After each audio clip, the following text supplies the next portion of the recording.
Okay, so I'm making this video just because this title just came to me this morning, and I thought it was kind of fun, and I thought it would be nice to see what I kind of have to say about it. So the title was, you might have seen it on the video written down, but the title was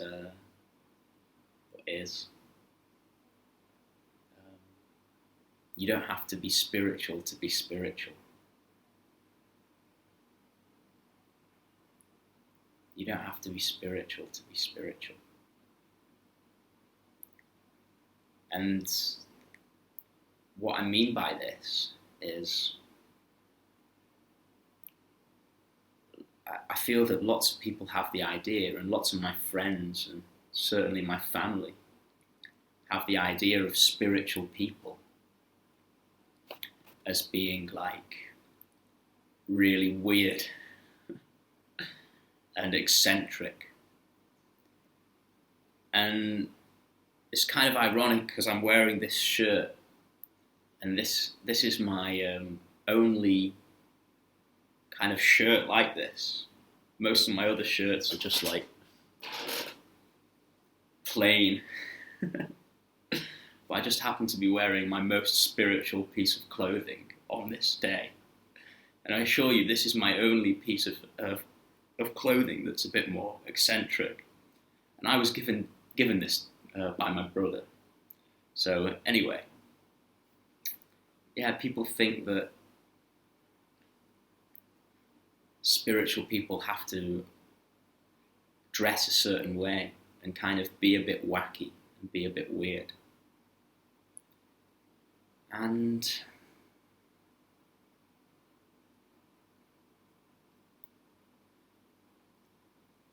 I feel that this might be detracting people away from discovering what spirituality really is all about. It has nothing to do with fashion. It has nothing to do with all these weird, wacky things. And like within TV programs that we've grown up watching,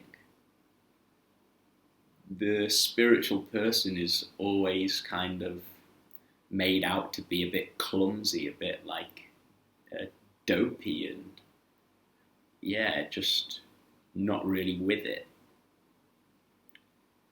Like Phoebe from Friends.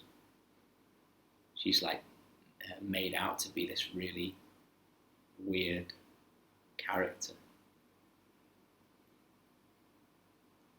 And I know it within my own family, my sister would benefit so greatly from some of the practices and things that I've learned through all these years of diving into spirituality. But what's blocking her from, one of the things that's blocking her from exploring that is this cultural conditioning we have that thinks of a spiritual person as being totally weird and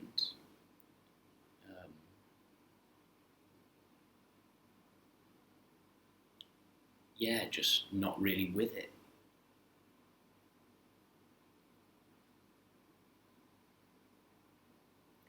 But apart from the fact that I'm wearing this shirt on this day, I don't feel like a spiritual person at all.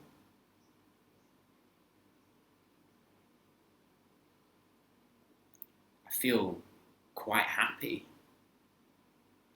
and feel a lot of love in my heart. And more and more a sense of connection and intimacy is growing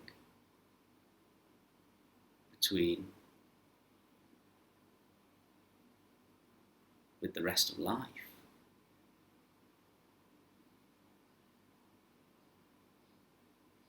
Yet I also feel totally fucking normal.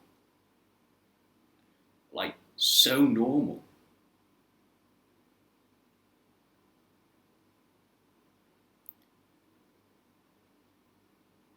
I mean, I grew up playing rugby from the age of 9 till I was 17, playing rugby, and then going out drinking with my friends, partying, doing university, all the normal, totally normal stuff. And I had absolutely no interest in spirituality at all.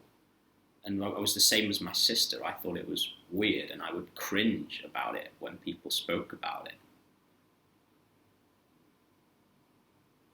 But because I was suffering so much, I found my way to it. And I didn't find my way to spirituality with some idea in my mind of all this wackiness. I just realised after reading my first spiritual book that this has nothing to do with that at all. That actually, this is about finding happiness within ourselves. It's about coming to a new state of consciousness. Coming to a state of consciousness which is content, free, happy, and carefree. I like to think of it as returning to our childlike way of being.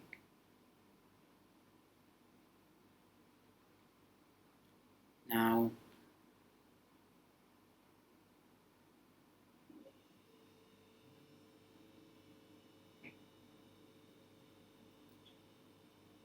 do you look at a 3-year-old child and think, wow, they're so spiritual? A 3-year-old child is living within a totally connected, totally free, what you could call spiritual way of being. Yet you don't look at the 3-year-old child and think, oh, they're so spiritual. This 3-year-old isn't sitting there meditating with beads around their neck, wearing shirts like this. Maybe I should have worn a different shirt for making this video. But,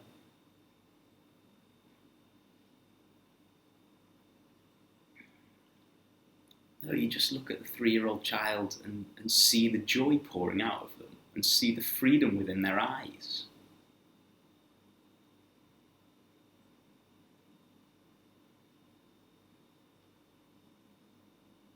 Spirituality isn't some wacky thing that only weirdos can be into. It's about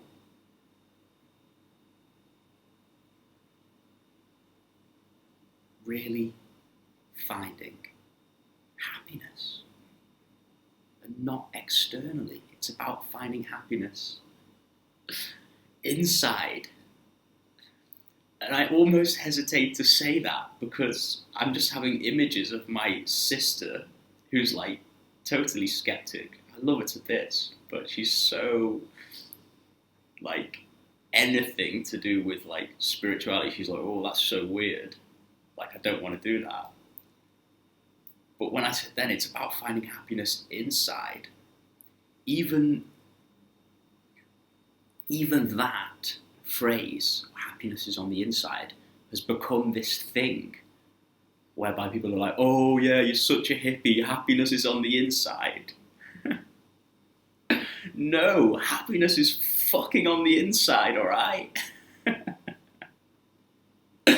It's just a practical fact, it's a practical tip and pointer. It's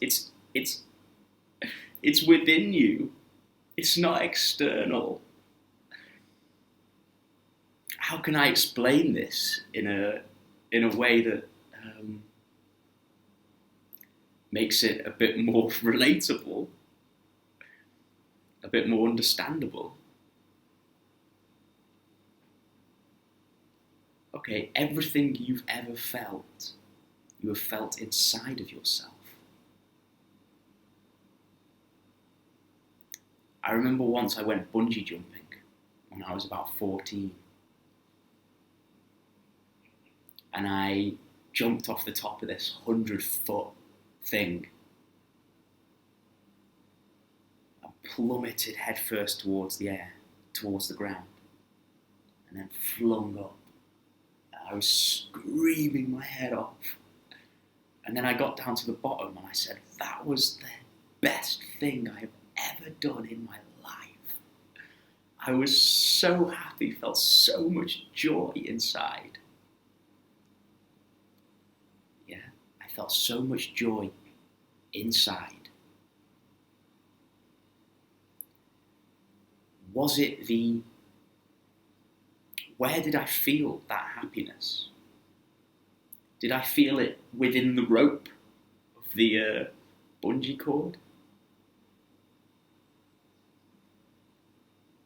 I felt it inside of me.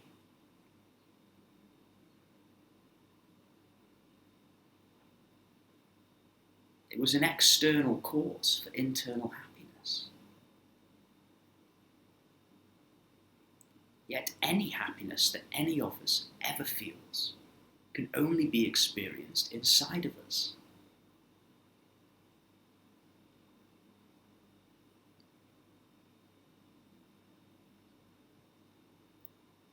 And it comes from the way our consciousness is.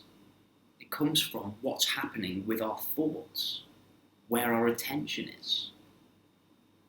If our attention is totally caught up within this thinking, within these thinking patterns, and we really believe ourselves to be those thinking patterns, we're going to be experiencing tightness, struggle, and unhappiness. Yet if we learn to step away from that thinking,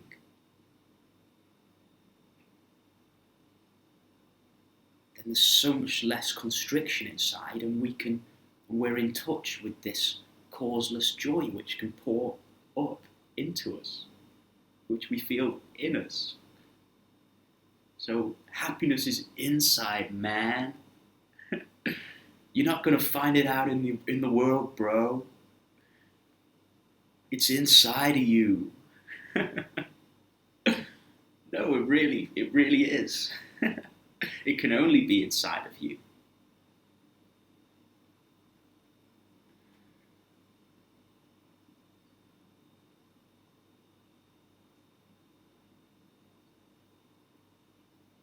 So I went a little bit off course there, because what was my title?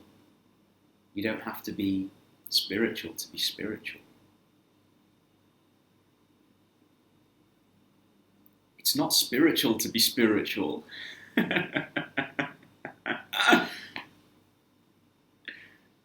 It's just practical. It's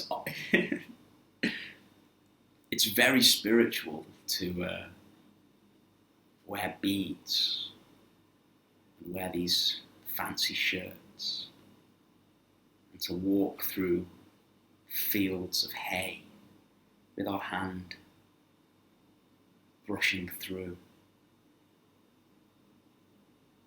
the grass, the sun shining on our face, incense burning in our bedrooms,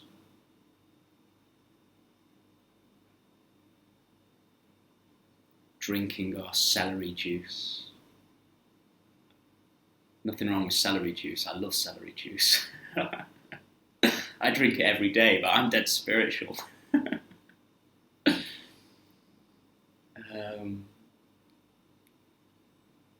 Yeah, that's spiritual.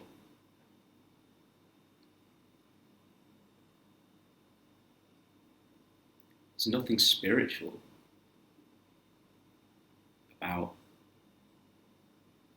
being spiritual. There's nothing spiritual about knowing the goodness inside of your own heart.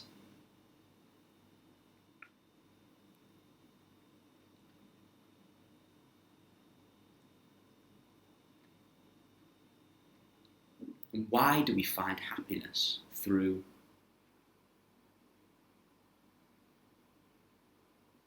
spirituality?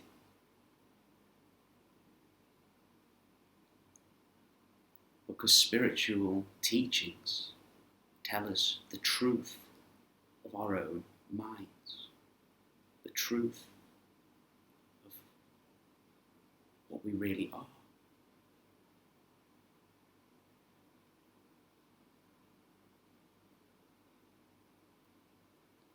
These teachings simply point out the fact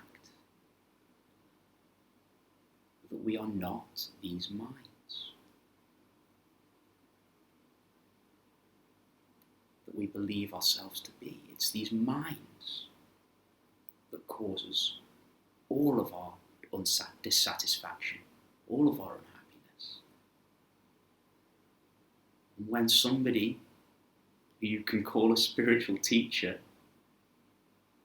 just says, hey man, you do realise that all those thoughts that you're having in your head that are causing you all of that suffering, do you realise that that's just happening and that that's not who you are? Huh? Oh yeah.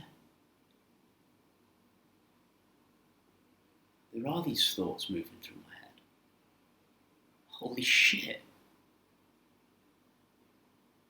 I've spent my whole life thinking I was these thoughts. And these thoughts have been so unhappy that I have thought of myself as being this unhappy self. But that's just happening in the same way that my heart is beating. My lungs are breathing. The blood is moving through my body. And the thoughts are thinking that's... And then you step out of that unhappy self and back into your childlike nature. Connectedness with your being.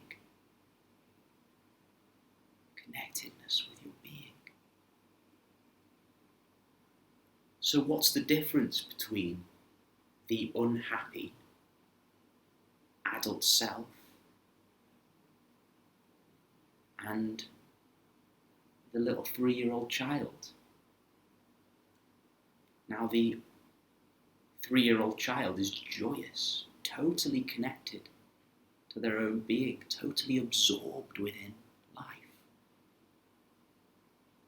The unhappy adult feels totally cut off from life, unsatisfied, unhappy, and in the more extreme cases, totally fearful, totally depressed. What's the difference? The difference is that 3-year-old child isn't totally lost and absorbed within the thinking mind. The little 3-year-old child hasn't yet developed this false thinking self, this false identity of the unhappy one inside of their head. That's the only difference. So, what does the adult need to do? They just need to see that they are not this unhappy thinking self. And they need to step out of that so that they can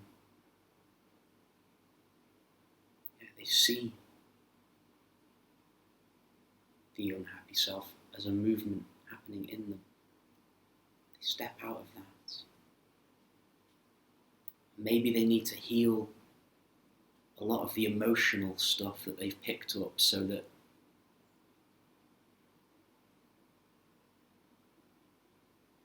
that helps, because that will help them be able to come back to this place. But I won't get into all of that now. So when they've stepped out of this mind, through whatever means of spiritual practice, they've simply returned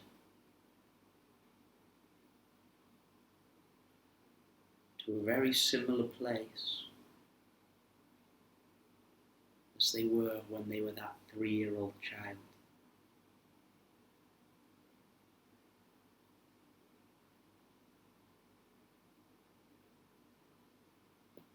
Is that so spiritual?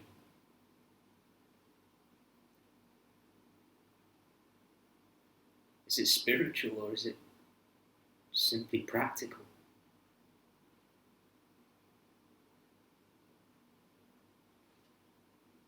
Okay, I'm going to have to go now. The crystal shop's closing in 5 minutes and I need to go and get my blue lazurite before they run out. Okay.